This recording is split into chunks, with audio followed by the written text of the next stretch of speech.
Porque la palabra de la cruz es locura a los que se pierden, pero a los que se salvan, esto es, a nosotros, es poder de Dios.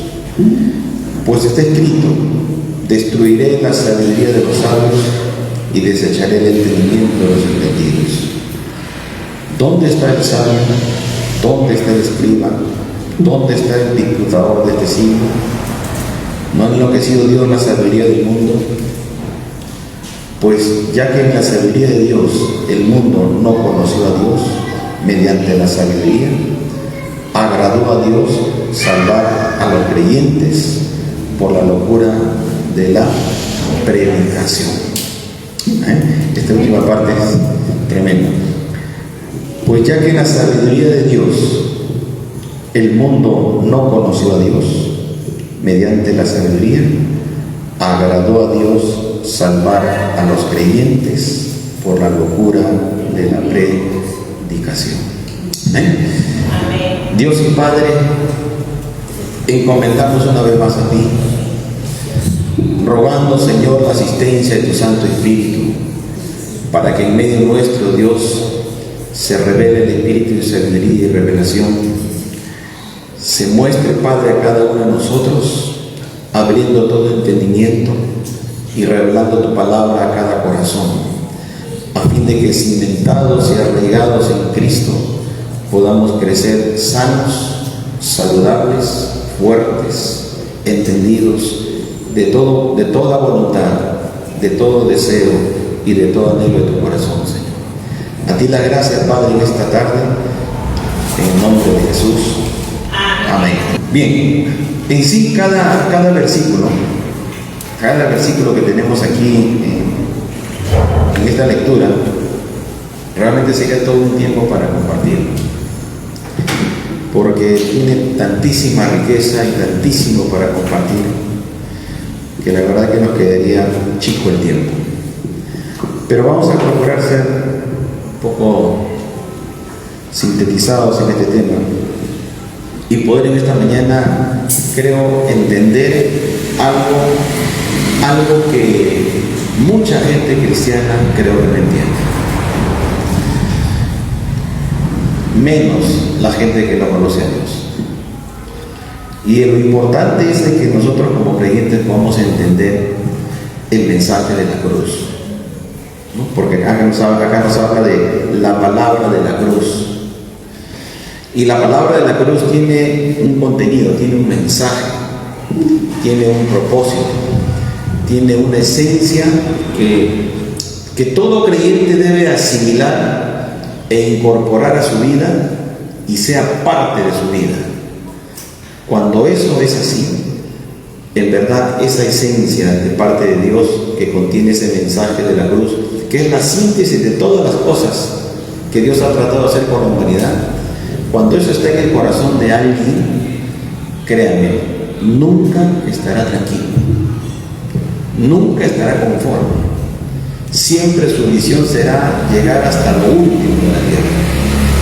Porque esa esencia, esa pasión que Dios siembra en el corazón, producto del entendimiento y producto de la vivencia en esa relación con Dios, no lo dejará tranquilo, no lo dejará conforme, porque querrá hacer muchas cosas más para Dios en gratitud de todo lo que Dios sigue haciendo y ha hecho por cada uno de nosotros.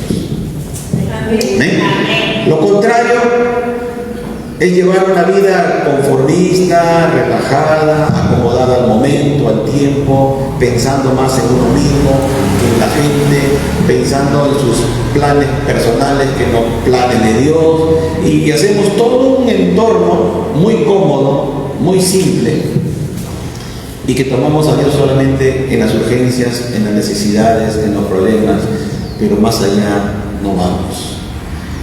Personas sin compromiso, personas sin pasión por las almas, personas que están mirándose a sí mismos, ¿no?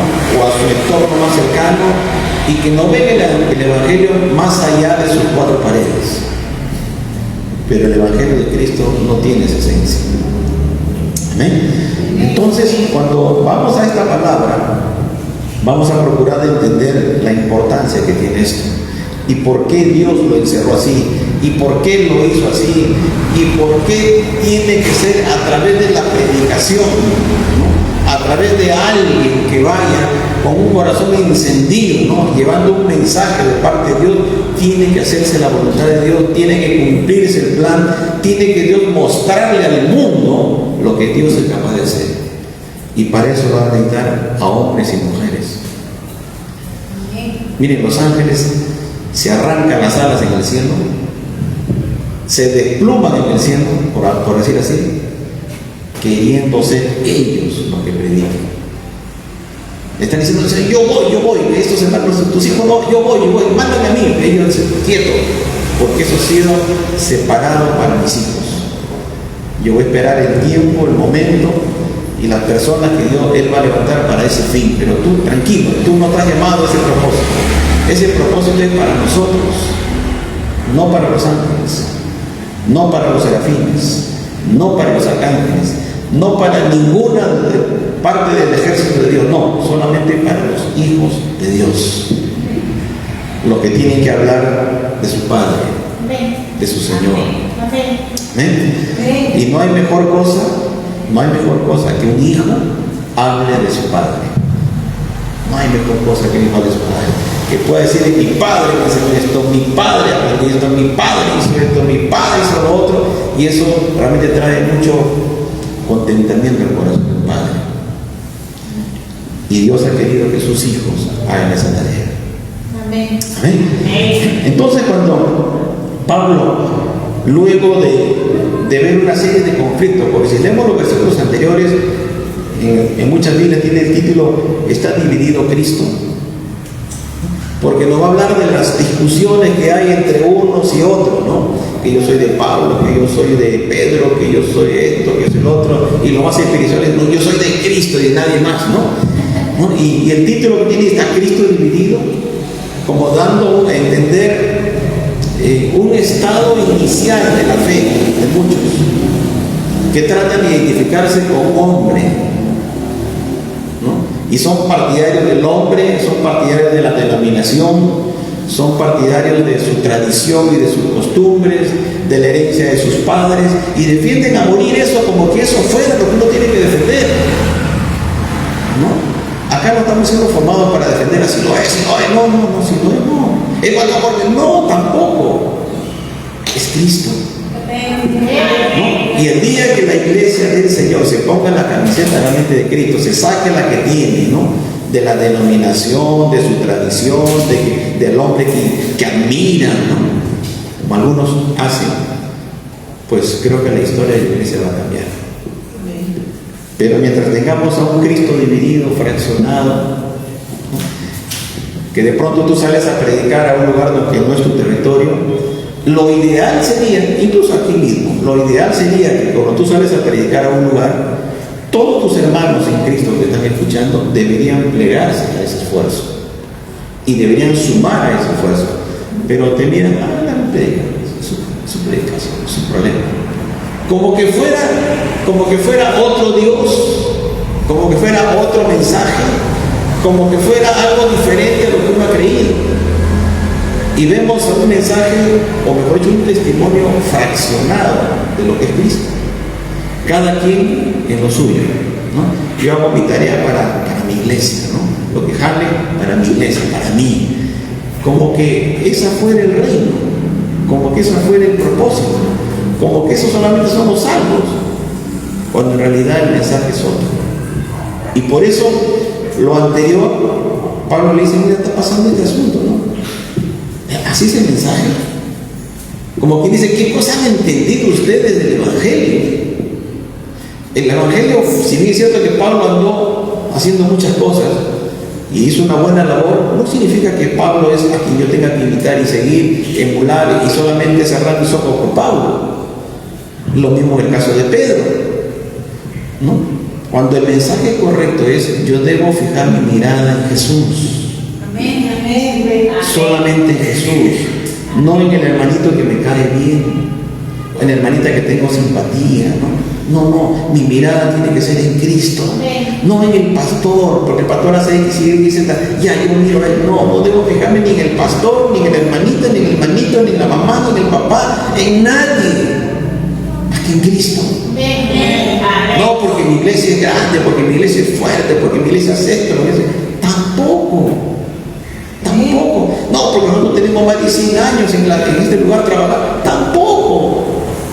Es Cristo. Y cuando el creyente entiende que su mirada está en Cristo, no en su denominación, no en sus amistades, no en sus allegados, pues el evangelio va a cambiar. Radicalmente va a cambiar. Porque mucha gente se aparta del evangelio. Porque vio que a su líder, a quien admiraba, cayó. Como fue el tiempo de Jimmy Swaggart, mucha gente se apartó de Cristo porque mucha gente admiraba a ese hombre. Salía todos los domingos en televisión y predicaba y miles de personas se entregaban a Cristo por su ministerio, pero de pronto un día cayó y el evangelio tuvo un bajón tremendo a nivel mundial porque la gente admiraba a ese hombre. Y lo mismo sucede en nuestro país. Hay mucha gente que admira a los hombres y siguen a los hombres y son fieles a los hombres y los defienden a morir y aún defienden lo indefendible y lo justifican. Pero en realidad aquí yo debo defender y defender aún hasta con mi vida es a Cristo, a su palabra, no al hombre, no a la institución, no a mis tradiciones y costumbres, sino a Cristo y su palabra.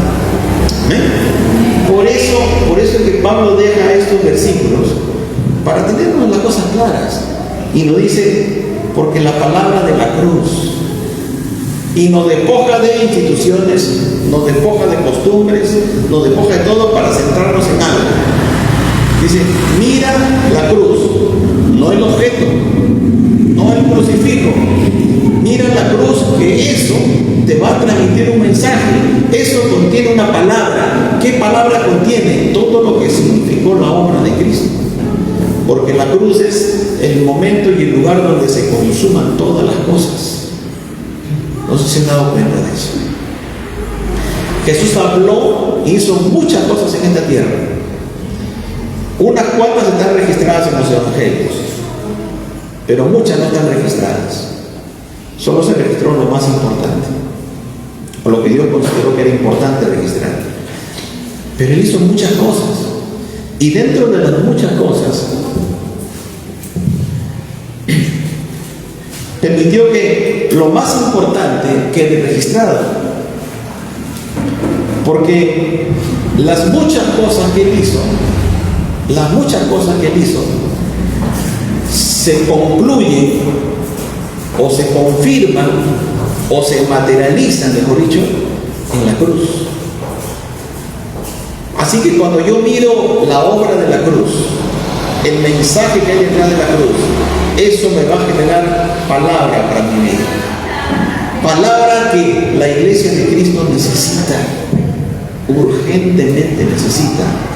Entender el mensaje de la cruz, identificarse con ese mensaje, hacerlo propio, hacerlo suyo, hacerlo carne de su vida y empezar a vivirlo en la dimensión que Dios quiere para que la iglesia de Cristo sea la iglesia de Cristo. ¿Eh? Entonces todos nosotros necesitamos entender esto. ¿Qué mensaje Jesús nos estaba dando en la cruz? Miren, cada palabra que Él dice en la cruz hay un mensaje. Hay un mensaje. Él en cierto momento dijo, tengo sed. Bueno, naturalmente debía tener sed. No había comido ni bebido nada desde el día anterior. Más todo lo que había sufrido y vivido humanamente tenía sed. Pero Él no estaba hablando solamente de una sed natural. Él no estaba transmitiendo solamente un mensaje de una sed natural. Porque le alcanzaron algo para que Él tome y Él lo rechazó. Él está hablando de la sed que realmente todos tienen en su necesidad de Dios como algo vital. Cuando habla en la cruz, perdónanos porque no saben lo que hacen. Estaba transmitiendo la esencia de lo que significa el perdón. Tenía al frente a todos los que le insultaban, le habían ofendido, le habían hecho de todo. Estaban los soldados gente que había dicho crucifícale, y él estaba diciendo, Señor, perdónalo porque no saben lo que están haciendo. Es la esencia del perdón, la esencia del amor. Lo estaba diciendo, colgado en la cruz. Y cada cosa que de pronto podemos describir, va a describir la esencia de lo que significa el mensaje para el cristiano en relación a un mundo que enfrenta día a día. Y el mensaje de la cruz encierra el amor de Dios, encierra el perdón de Dios, encierra la obra de sacrificio, la obra de sustitución, el significado del derramamiento de la sangre, el significado de las heridas, el significado del dolor, del sufrimiento, y de que al final termina diciendo consumado es, se terminó, lo hice completo, no hay nada que el hombre tenga que añadir a esto. Ese mensaje de la cruz, no necesitas nada hacer, ya lo hice todo por ti. Créelo nada más, créelo y vívelo, ya todo está hecho. Pero pastor, a mí me duele, ya está hecho. Pero pastor, no tengo, ya está hecho.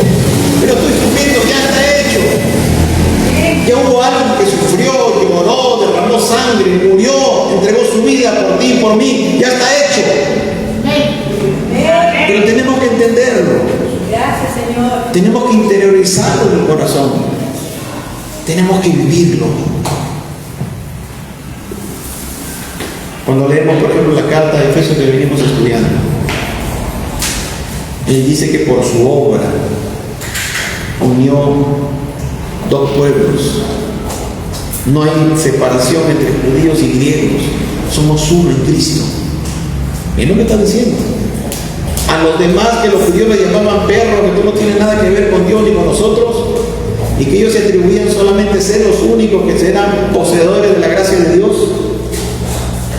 Cristo en la cruz estaba diciendo, los junto a todos en uno. Este es para todo aquel que cree. No importa si judío, español, griego, peruano, no le interesa. Lo que interesa es que coloque su fe en Cristo, coloque su esperanza en Cristo, ponga su vida en Cristo y serán uno todos en Cristo. Ya no hay separación. ¿Quién lo estaba haciendo? Él. Y eso es lo que tenemos que entender. Pero sin embargo, como no lo entendemos, hay separación. No, yo soy de la alianza, yo soy del esto, yo soy del otro, yo soy del otro. Y hay separación. Hermano, vamos a hacer como, no, es que no podemos porque nuestros estatutos, nuestras normas internas, la parte directiva no lo permite. Y más importante es eso que la palabra de Dios. ¿Por qué? Porque el hombre ha regulado y normado sus principios. Cada quien ha levantado su propio reino y no miran que realmente Dios nos permitió estar en este mundo, hacer esta obra para levantar su reino, no el reino nuestro. No se entiende. Hermanos, juntémonos para compartir, porque cada quien está pensando en lo suyo. Cada quien está pensando lo que yo voy a sacrificar, lo que de repente él se puede quedar, como que fuera nuestro. Las almas no son nuestras. Nada es nuestro.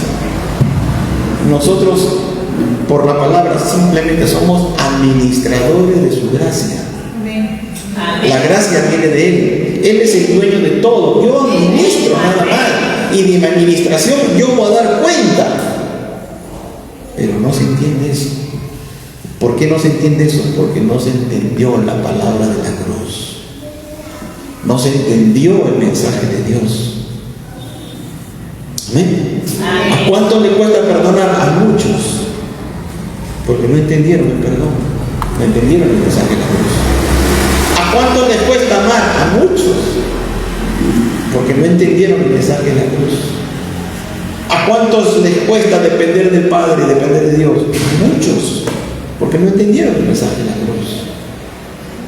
El mensaje de la cruz nos lleva a una renuncia total de nosotros mismos y de toda expectativa personal para solamente entregarnos y depender de Cristo y nadie más. ¿A cuánto les cuesta soltarse de las cosas materiales? A muchos que son cristianos y sirven, pero suelta lo que es tuyo, entrégalo para la cosa de Dios, despójate de ese tipo de dependencia a la gran mayoría. ¿A todo qué está hablando? Se ven los diezmos y las ofrendas, se centavitos para Dios, para el chic chic salen los billetes, para las brasas salen los billetes, para comprar mi teléfono último modelo salen los billetes. ¿Cuánto vale? No lo pago, no importa, aplauso, pero lo pago, porque me preocupo en mí y no en la obra, y no en Dios, y no en las almas, ¿no? ¿Qué tienes que hacer? Sí, pero yo no tengo, no me alcanza, sumo, resto, no me alcanza. Y para mí, Dios te espera, pero Dios te dio la vida, Dios te dio el trabajo y está esperando que lo honres. Y por eso muchas veces la gente no prospera, porque no sabe ser agradecido con Dios. ¿Por qué? Porque no entendieron el mensaje de la cruz. Y la pregunta sería, ¿y qué cosas han entendido del Evangelio? ¿Qué cosas están haciendo en el Evangelio? ¿Qué cosas están haciendo en sus congregaciones? ¿Qué cosas se está predicando? ¿Qué cosas se están viviendo? La verdad, no sé. No sé qué nombre ponerle eso, pero no es el Evangelio de Cristo. ¿Me está entendiendo? Amén. Ayer que tuvimos por Palpa, bueno, hemos chocado aquí nuestro trabajito, ¿verdad? Pero mientras estaba compartiendo, yo vi que había dos personas que estaban bien atentas, uno en su bicicleta y otro que estaba paradito. Se comió el mensaje completo. Y yo me acerqué a hablar con ellos. Y una de las cosas limitantes para que no se entregue a Cristo es los malos testimonios. Y no es de los hermanos, de los pastores. ¿En qué sentido? En que solamente están mirando el dinero, las cosas. Me dijo, oiga, ¿tú crees que es justo que se haga eso? Que se le exija que tenga que dar, que se le quite sus cosas, supuestamente para la obra. Bueno, eso es lo que ellos ven. Yo solamente me intenté decirles, bueno, cada quien será responsable de lo que está haciendo. Pero yo no te estoy hablando de eso. Yo te estoy hablando de tu condición. Sí entendí que necesito de Dios. Y dijo algo que a mí me dejó pensando. Yo he escuchado muchas veces la predicación. Acá también se predica, salen de las iglesias. Pero nunca se ha predicado así. He entendido. Voy a pensar bien qué hago con mi vida. Es tremendo eso. Y yo me fui con eso. Pero si he hecho lo de siempre. No he hecho nada especial. Y me fui con la pregunta, ¿y qué se está predicando aquí? ¿Qué clase de Cristo se está presentando? ¿Qué clase de evangelio está creyendo en la gente? Y por eso entendemos que pasan tantas cosas en el evangelio. Pastores violadores, pastores que se agarran la plata, pastores que terminan denunciados penalmente por malversación de fondos, que salen en la televisión y que es motivo de tropiezo del evangelio. ¿Qué cosas se está entendiendo del evangelio? Esa es la gran pregunta, pero a la vez el gran desafío. Si tú y yo vamos entendiendo correctamente las cosas de Dios, tenemos la responsabilidad de parte del cielo de decir las cosas como son, de enseñar a aquel que esté equivocado, de llevarlos a lo correcto, porque son ovejas de Dios, son almas que se pierden en medio de la ignorancia, en medio del abuso, en medio de la desinformación y en medio de tanto vivo que le gusta vivirse de la gente y aprovecharse de sus vidas. Amén. Ahora, eso es en el tramo, en el plano espiritual, ¿verdad? Pero también es en el plano natural. Mucha gente incluso sale en televisión, ¿no? Yo veo bastante Willard, pero sale una propaganda de las convocatorias a las marchas que salen para toda la semana, ¿no? Hoy día, por ejemplo, están de marcha, día 4. Y el cliché de la publicidad dice, por un hombre estamos así. Y le echan la culpa a Castillo. Por la culpa de Castillo estamos así. Y no es la culpa de Castillo, es la culpa de todos los que votaron por él. ¿Ya? Porque votaron mal informados, porque votaron mal. Si hubieran votado bien, no estuviera allí. ¿Me entienden? Ahora, ¿por qué votaron mal? Porque están mal formados, porque no tienen una cultura que sea realmente consecuente con los principios concretos y reales del enfoque que debe tener todo ciudadano. Y uno puede decir, no, el pastor no está equivocado porque lo que pasó fue una trampa que ha habido en el Jurado Nacional. Y por esa trampa le ganó a la China. Ya, pero ¿quién hizo la trampa? Lo del Jurado Nacional. Eso se va a ver en los días que vienen. Pero ese hombre se vendió.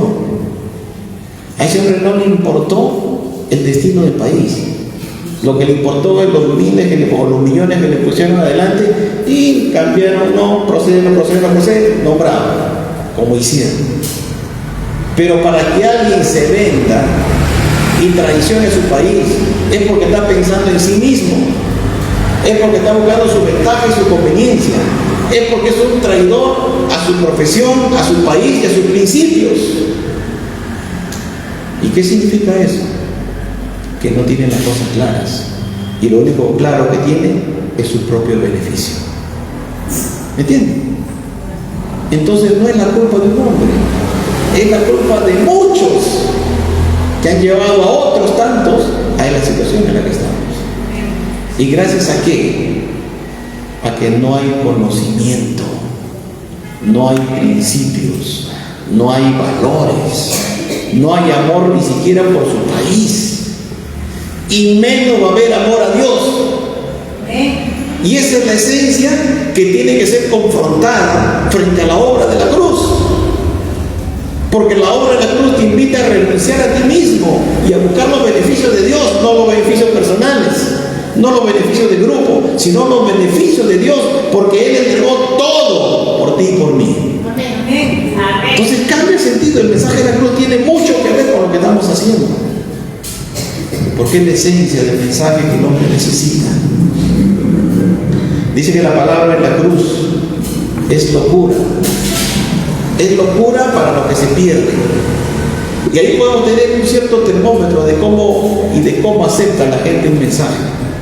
Si de pronto predicamos correctamente el mensaje de la cruz, del amor de Dios, de la obra de Cristo, del sacrificio de Jesús, de la autoridad y del poder de la sangre, y todo lo que implica ese mensaje de la cruz, y la gente dice, ¿qué está hablando esto? Me está loco, no tiene sentido, no me gusta, no lo acepto, no creo. Y cualquier concepto contrario que se le pueda poner como calificativo, dicen, ese es el mensaje que te va a dar un indicativo de aquellos que lo rechazan, son aquellos que se pierden. Y miren, no es que Dios quiere que se pierda, sino cada quien con su actitud de aceptación o de rechazo va a determinar si en verdad se pierde o si en verdad se salva. Y Dios deja librado a la decisión de cada uno en la actitud que tenemos frente al mensaje que nos invita a la bendición o a la eterna condenación. Amén. Por tanto, para aquellos que se pierden, el mensaje de la cruz, el mensaje del Evangelio de Dios, será una locura, será algo que no tiene sentido, será algo para aquellos que les sobre el tiempo y tienen tiempo para perderla en cosas que no tienen ni pie ni cabeza. Es cosa de loco, está loco, se ha cambiado de religión, ahora está loco. Ese es el concepto que tiene mucha gente de nosotros. Están locos, están pensando que Jesús va a venir, están pensando que esto se va a acabar. Esto no se va a acabar, esto va a seguir para adelante. Están pensando que Dios le va a sustentar, que Dios le va a proveer. Están pensando de que Dios escucha las oraciones. Están locos, esta gente está loca, que piensan que porque hablan, Dios le va a hacer caso. Pero gracias a esa locura es que conocemos quién es Dios. Amén. Para el que se pierde es locura, pero para los que se salvan, Y Pablo dice, esto es a nosotros, se incluyó Pablo, se incluyó en el grupo de los locos. Porque hermanos, hay que estar loco. Y el concepto de loco es aquel que ha perdido la razón.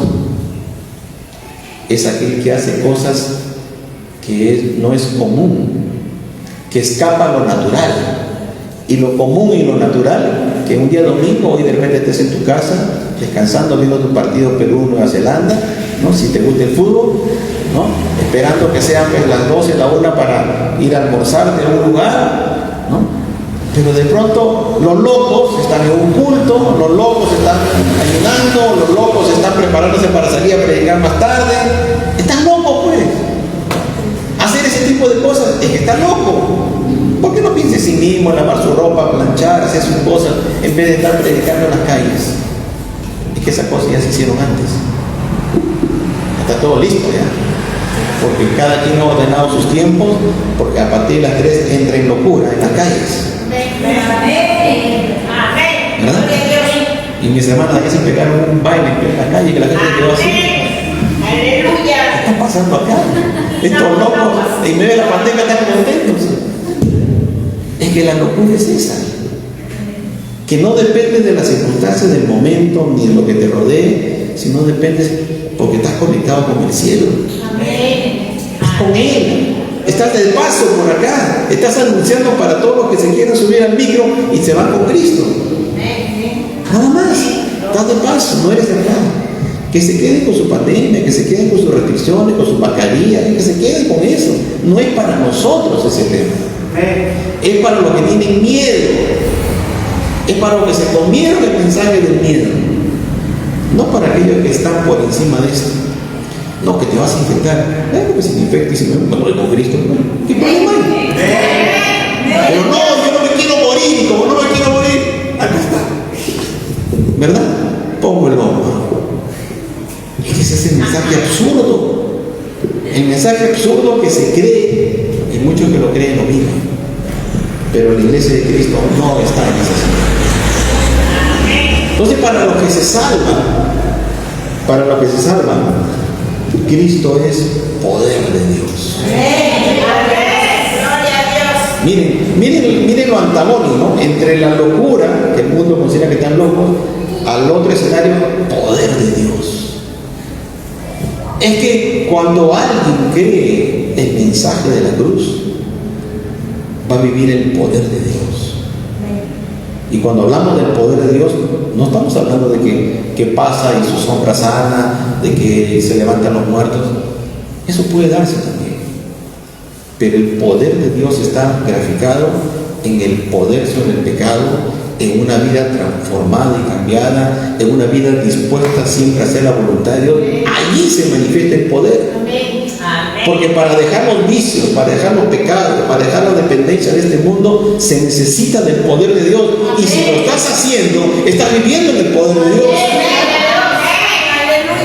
Por ejemplo, para los que les encanta el fútbol, romper con ese ligamento que me atrae, me jala al televisor, me pega, ¿no? Porque si no lo veo, ya no tiene sentido verlo en repetición. Quiero verlo en vivo, en directo, quiero gritar los goles, quiero estar ahí. Si yo rompo con eso, es porque hay algo superior a mi deseo que me da la victoria. Y ese es el poder de Dios.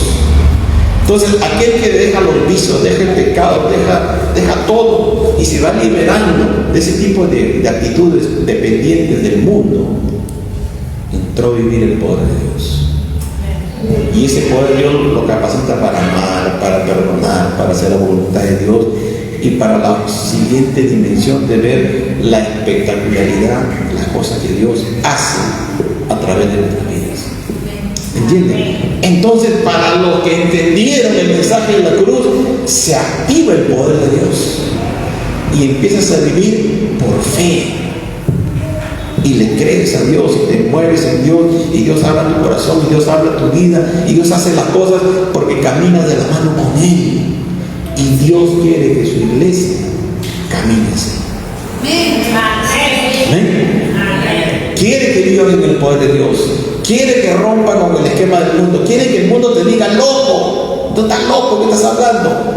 Lo estás hablando porque lo vives, lo estás hablando porque lo crees, lo estás hablando porque lo sientes. Quizás el otro no, pero tú sí.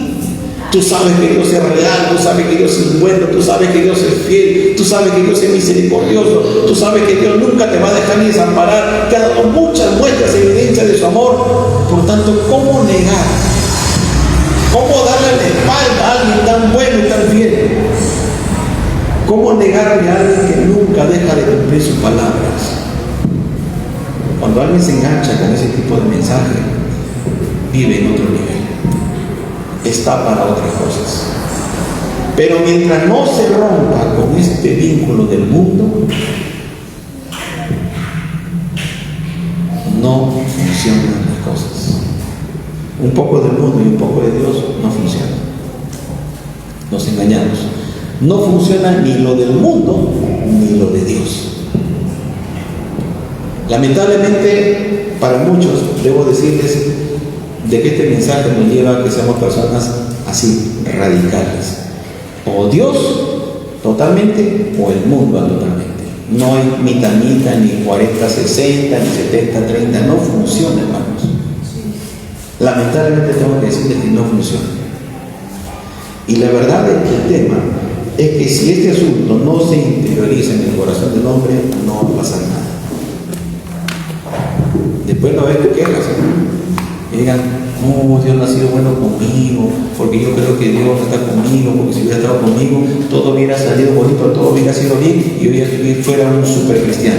Eso no es cierto. Dios es tan igual para todos. Lo único que demanda y lo único que le pide a cada hombre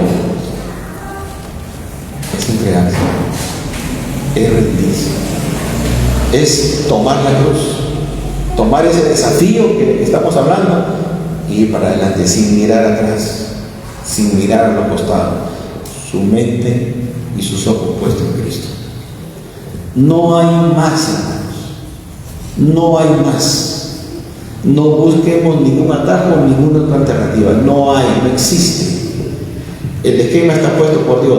Ponte los ojos en Jesús, el autor y consumador de la fe. Pon tu mirada en Cristo y lleva tu cruz y anda para adelante. No hay más mensaje. ¿Que esto es duro? Sí. ¿Desafiante? Sí. Pero de grande bendición. De grande bendición como el que lo hace. Entonces, la palabra de la cruz es locura para los que se pierden. Pero lo que se salva, dice Jesús, entonces a nosotros es poder de Dios. Poder de Dios. Miren, cuando alguien crea esta palabra, se identifica con la misma, decide vivirla, va a descubrir en su propia vida, va a descubrir el poder de Dios. Cómo Dios te protege, cómo Dios te guarda, cómo Dios te rodea, cómo Dios mueve todas las cosas. Lo vas a descubrir, pero engánchate con Dios. Así, de lleno, entrega todo sin reservas. Y verás la mano, el poder de Dios actuando a favor de tu vida. Sin necesidad que lo busques, sin necesidad que se lo pidas, tú verás cómo Dios empieza a mover. Porque Dios busca eso. Dios busca eso. Si no me crees, revisa de todos aquellos personajes en la Biblia que tomaron esa decisión y cómo Dios actuó por ellos. Lo vas a ver. Y la misma Biblia te va a decir, Él no ha cambiado, es el mismo de ayer, de hoy y por los siglos. No cambia. Si alguien se conecta con Dios, si alguien se rinde, si alguien le entrega todo, si alguien dice, Señor, aquí para adelante yo voy contigo, pase lo que pase, yo voy contigo, sin mirar atrás, sin mirar a ningún sitio, solamente mi mirada en Cristo y en tu palabra. Tú dirás, ven para acá, yo voy a hacer cosas en tu vida. No va a ser necesario que me las pidas, las voy a hacer. Y las voy a hacer para confirmar tu decisión. Y la voy a hacer porque te demuestro que soy fiel. Y lo voy a hacer porque está prometido. Porque lo hice con fulano y mengano y lo haré contigo también. Eso ya queda en decisión de cada uno. ¿Quieres ver el poder de Dios? ¿Quieres ver la mano de Dios en tu vida? Cree en Dios. Entrégale todo. todos sin reservas. Dice, está escrito, versículo 19, destruiré la sabiduría de los sabios y desecharé el entendimiento de los entendidos. Y pregunta, ¿dónde está el sabio? ¿Dónde está el escriba? ¿Dónde está el disputador del siglo? ¿No ha enloquecido Dios la sabiduría del mundo? Este versículo es tremendo, hermano, porque estaba profetizado en el libro de Isaías que Dios iba a destruir la sabiduría de los sabios, iba a desechar y confundir el entendimiento de los entendidos. ¿De qué está hablando aquí? Está hablando de que hay mucha gente no cristiana, muy capaces, muy inteligentes, muy entendidos, preparados, informados, muy todo. Pero todo eso no les sirve para conocer a Dios. Todo eso no ha permitido que puedan humillar su corazón delante de Dios. Todo eso muchas veces lo aleja de Dios. Y eso que sucede en el presente va a suceder siempre. Y en el libro de Isaías está esta palabra: los voy a confundir, los voy a destruir, los voy a desechar, porque eso no sirve para tener comunión conmigo. Mientras el hombre sin Dios sabe más, tiene más y puede más, es más orgulloso, es más soberbio, es más dependiente de sí mismo y es muy ajeno a conectarse con Dios, y le dicen: ríndete, humíllate, entrega todo, deja todo y sígueme a mí. Yo he conversado con mucha gente muy intelectual y me dicen: ¿cómo me voy a limitar, ¿no?, a solo depender de Él? Si yo puedo hacer muchas cosas, me estás limitando solamente a un solo punto. ¿Y qué es de lo demás? ¿Por qué ese Dios te limita solamente que mires a Él cuando hay tantas cosas que tú puedes mirar, tantas cosas que te puedes informar, tantas cosas que tú puedes razonar? ¿Por qué te limita solamente a la Biblia si hay tanto conocimiento fuera? ¿Qué de los chinos? ¿Qué de los hindúes? ¿Qué de los egipcios que tienen tanta información? ¿Por qué no indagamos ahí? ¿Por qué Dios te limita solamente a una sola cosa? Ese es el razonamiento humano. Y aquel que tiene mucha información en la cabeza dice: no, solamente la Biblia, no, sí hay otras cosas más. Y en las otras cosas más que le puede llamar la atención está la confusión y está el engaño. Si Dios limitó a esto y nos centró en una persona quien se atribuyó a decir: yo soy la verdad, es porque Dios, que es más sabio que nosotros, nos está ubicando en el punto correcto. No es que Dios nos está privando de informarnos. Infórmate como quieras, pero no te muevas del centro. Infórmate, lee, investiga, pero no te muevas del centro. Y vas a descubrir que mucha información que vas a encontrar alrededor va a procurar sacarte del centro. Cuando la esencia del mensaje es: el centro es Cristo y su obra. Pero el mensaje que vas a encontrar afuera es: saca a Cristo de ahí y pongo otras cosas. Y ahí está el gran problema de él. ¿Entienden? Entonces, ¿qué hizo Dios? Los avergonzó, los destruyó, los hizo leña. Porque ninguna otra forma hay para conocer a Dios sino la que Dios mismo ha establecido. Amén. Amén. Y pregunta, dice: ¿dónde está el sabio? Y cuando hablaba en este contexto del sabio, está hablando básicamente del pueblo griego. Porque si algo hizo el pueblo de Grecia, los griegos, fue dejarnos ese bichito del conocimiento y de la investigación, del razonamiento y de los pensamientos del hombre avanzado. Ahí está Sócrates, Platón, Aristóteles y todos los filósofos de aquel tiempo, que hasta el presente lo siguen citando. Hasta el presente lo siguen imitando. ¿Por qué? Porque la cuna del conocimiento y del razonamiento es Grecia. Es Grecia. Y ahí viene muchísima información que hasta el presente se viene practicando. Y ahí dicen muchos, que en aquellos que les gusta razonar y pensar mucho, ¿no?, y darle 50 vueltas muchas veces a las cosas, opera en su cerebro o en su vida el espíritu de Grecia, se le dicen así. Porque es el espíritu que te lleva a saber, investigar, pero su afán está en eso. Como el escenario cuando Pablo llega a Atenas, ¿se acuerdan? Él llega a Atenas, llega al Areópago, que era un lugar enorme, con muchas gradas en un centro, y en todo ese lugar me saquen eso, pero por favor.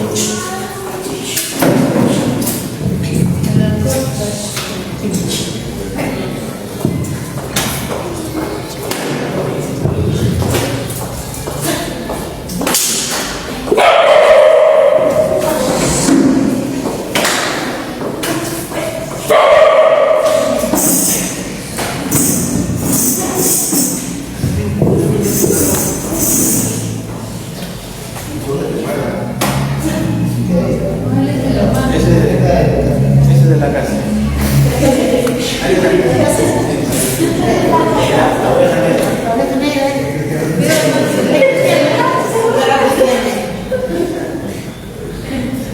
Bueno, le decía, ¿no? Cuando Pablo llegó a Atenas, el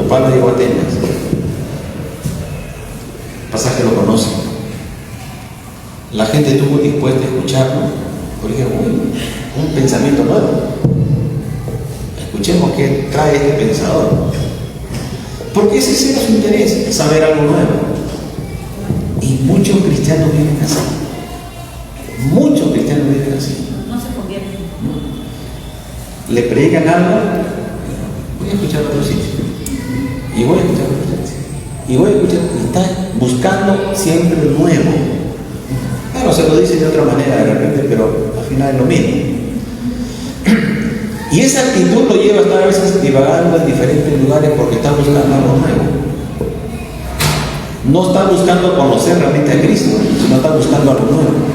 Y esa era la actitud de los atenienses, ¿no? Un nuevo predicador, un nuevo pensador, a ver qué es lo que dice Pablo, habla. Y Pablo empieza. Pero cuando le escucharon a Pablo acerca del Cristo resucitado y de la importancia de entregar su vida y confrontaron, ya eso ya lo sabemos. Porque no estaban dispuestos a rendir su vida, estaban dispuestos a saber algo más. Y ese tipo de espíritu también está identificado en el tiempo de Timoteo. Cuando Pablo le dice a Timoteo, vendrá tiempos donde la gente tendrá comezón de oír y se amontonarán maestros conforme a sus propias concupiscencias. Maestros evitanse. Y ese es el tiempo, conferencia, que ya vamos, comezón de oír, no tienen intención de rendir su vida, quieren saber algo más. El nuevo mover, la nueva ola y la nueva revelación, algo más. ¿Me entienden? Eso pasa porque no han madurado, porque no han entendido, porque no han nacido de nuevo, porque no han rendido sus vidas a Cristo, etcétera, etcétera. Pero lo cierto está en que cuando aquí preguntan, ¿dónde está el sabio? O sea, ¿dónde están esos grandes pensadores griegos? En nada, porque tenían ahí su estrado vacío para el Dios no conocido. Si por ahí aparece uno nuevo, lo ponemos ahí y ponemos otro más, porque de repente siguen apareciendo más. Ese tipo de pensamiento o de espíritu sigue operando en el presente. Sigue operando en el presente. Entonces, a través de la sabiduría humana, del conocimiento humano, de las nuevas cosas, nunca se va a poder a conocer a Dios. Ni lo busca. Luego dice, ¿dónde está el escriba? Y el escriba es del grupo de los judíos. Los que transcribían la Biblia eran los escribas. Eran judíos. O sea, está diciendo al griego, al judío, ¿dónde está pues tu sabiduría, tu entendimiento, tu conocimiento? Que te lleve realmente a conocer a Dios. Cuando realmente los escribas, los fariseos y el sacerdocio del tiempo de Jesús fueron los que crucificaron a Jesús. Entonces, ¿de qué conocimiento, de qué rendición de vida hay si ellos mismos prepararon y tramaron la muerte de Cristo. Y lo que está diciendo aquí Pablo a los corintios, le está diciendo: mira, los griegos no la pudieron hacer con su sabiduría.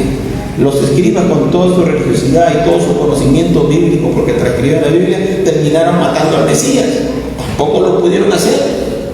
Y luego dice: ¿dónde está el disputador de este siglo? Y lo pone así: los disputadores de este siglo. Lo lees en el siglo XXI, es en el XXI, lo lees en el XX, es en el XX, lo lees en el primer siglo, es en el primer siglo. Es que el disputador, por ejemplo, de este siglo, ¿quién es? La ciencia. Es el disputador de este siglo. Que te dice: ¿cómo vas a creer esa tontería que uno que murió en la cruz hace 2000 años va a tener poder para actuar en tu vida? No, la ciencia, el conocimiento humano, mira que te ha demostrado esto, que te ha demostrado lo otro, que esto y que lo otro. Y la ciencia ha llegado a decirnos sin pelos en la lengua de que el mundo, el universo existe a través del choque de dos cosas que llaman el Big Bang, y hubo una explosión en el universo, y producto de la explosión somos nosotros. Imagínate, ¿no? Agarremos pues un carro, metémosle agua abajo, hagámoslo reventar, a ver qué sale. A ver si salen seres humanos. Pero esa locura, porque esa es una locura, la gente lo cree. Somos producto de una explosión. Y hay que tener más fe para creer eso que creer la palabra de Dios. Pero eso es lo que dicen. No, es que la explosión después se fue ordenando, ¿no? Se fueron ordenando las cosas y ahí apareció la vida. Hay que tener mucha fe para eso. O hay que estar loco para creer eso. Es más sencillo, es más práctico, es más sensato creer que un Dios que existe, creador de todas las cosas. Es más sencillo eso. Pero a ese mensaje le dicen: tú estás loco, tú tienes que creer lo que la ciencia dice. Y el Dios de este tiempo es la ciencia.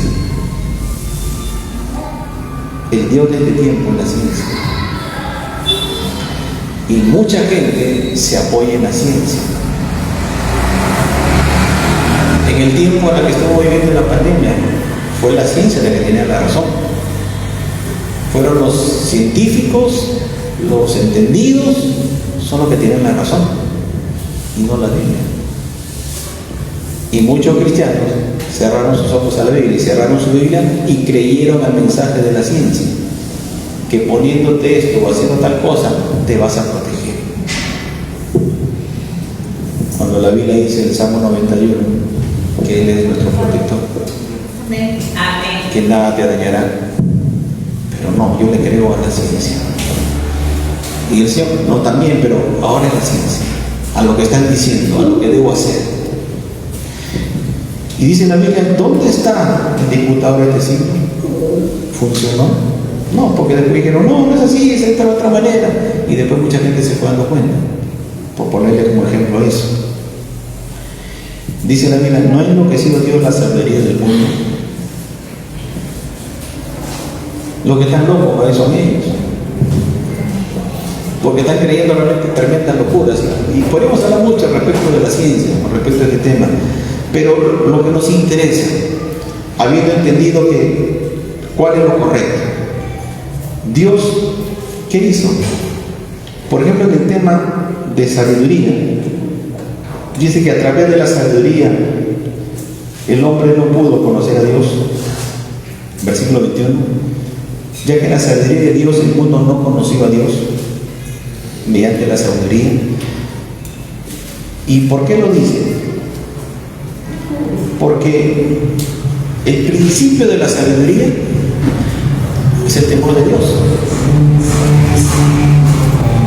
Y si alguien no considera a Dios en su vida y considera más bien que su conocimiento, que su fuerza, que sus habilidades le van a llevar a estar bien sin Dios, ¿cómo puede tener temor de Dios en su corazón? Imposible. Porque el principio, el inicio de todas las cosas para Dios es: ten temor de mí. No miedo, sino temor, respeto, respétame, respeta mi palabra, muévete bajo ese principio y tú vas a empezar a conocerme. Porque esa es la esencia de lo que quiere decir, no es miedo. La relación con Dios no es a través del miedo. El miedo viene de parte del diablo. El temor, en cuanto al respeto y la reverencia, viene de parte de Dios. Pero el principio es: respétame, hónrame, considérame, tenme en cuenta, porque ese es el principio de las cosas. Y cuando lo hagas, tú te vas a convertir en una persona sabia, entendida. ¿Por qué? Porque consideraste mi palabra y consideraste mis caminos. Entonces, ¿qué significa eso? Que si yo parto de ese principio, yo voy a convertirme en una persona sabia, entendida. ¿Entienden? Pero si la gente del mundo no toma en cuenta eso, jamás van a conocer a Dios a través de este principio. Y como no lo van a conocer a través de ese principio, ¿qué dice la Biblia? Agradó a Dios salvar a los creyentes por la locura de la predicación. ¿Qué está diciendo Pablo? El hombre jamás va a poder conocer a Dios por su propia condición, porque no lo va a conocer por el intelecto, porque el intelecto lo lleva a la soberbia, y lo que se necesita para conocer a Dios es humillarse, es respetar a Dios, es tener en consideración su palabra. El hombre jamás lo va a hacer. Por tanto, yo te encargo a ti para que tú le hagas entender. ¿Y cómo? A través de la predicación.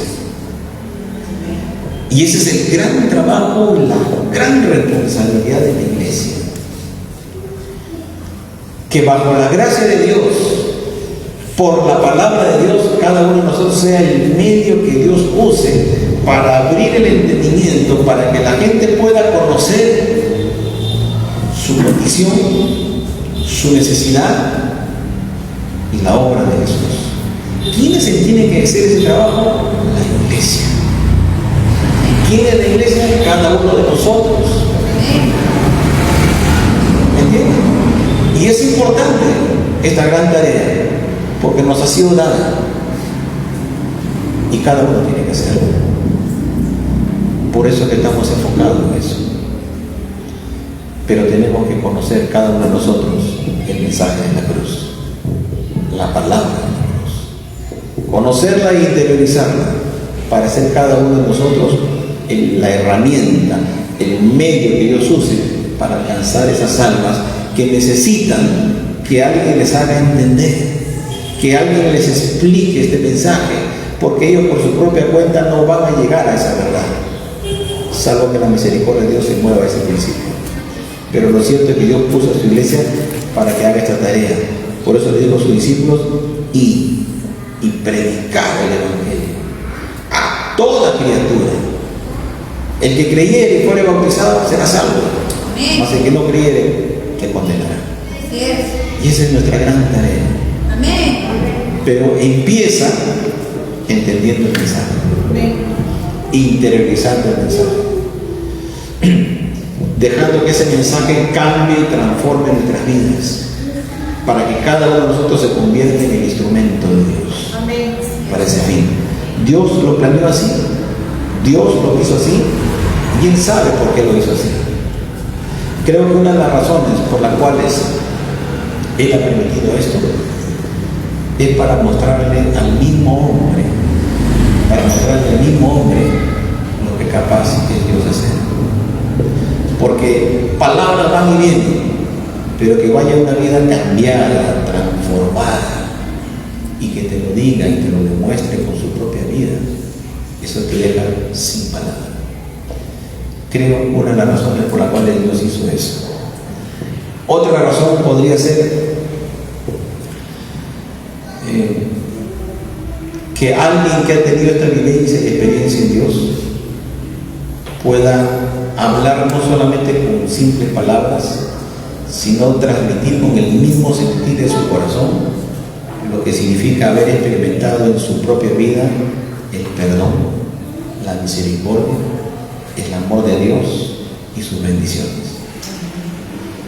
¿No? Una cosa es que uno lea fijamente algo y otra cosa es que alguien en vivo y en directo te lo diga.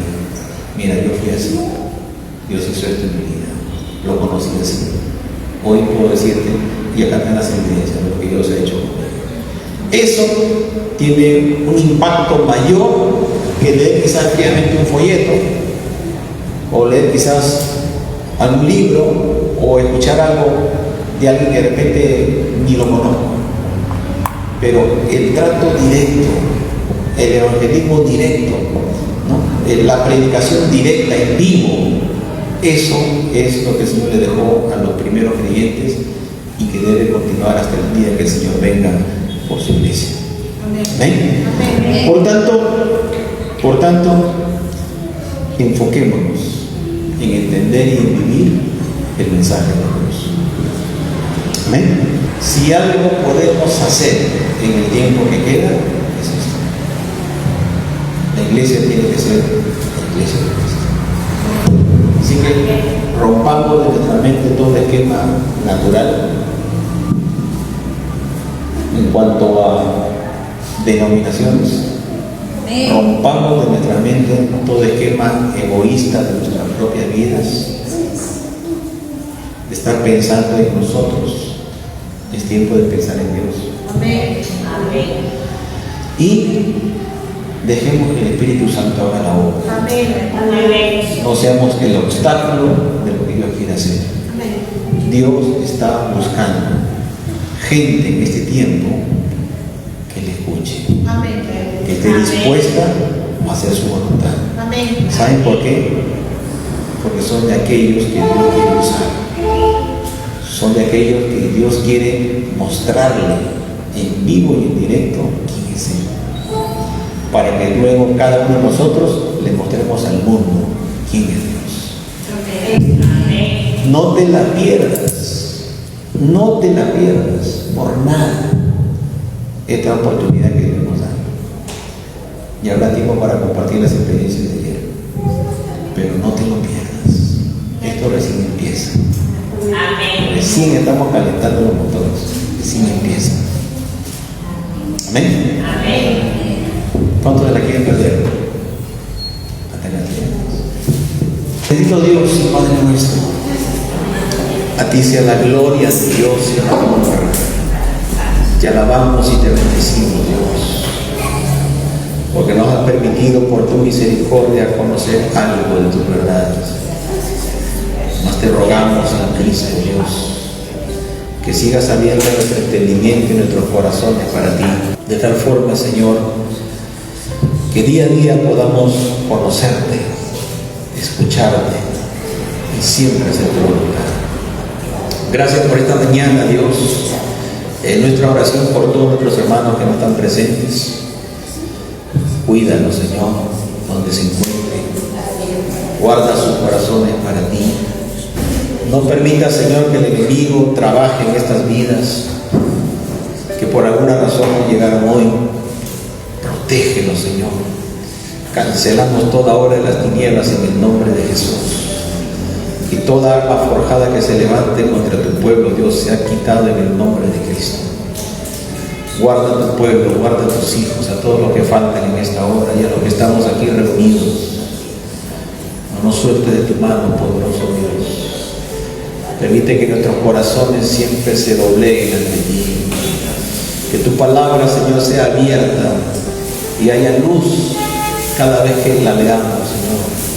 Danos entendimiento, permítenos conocer cada día más de ti, Señor.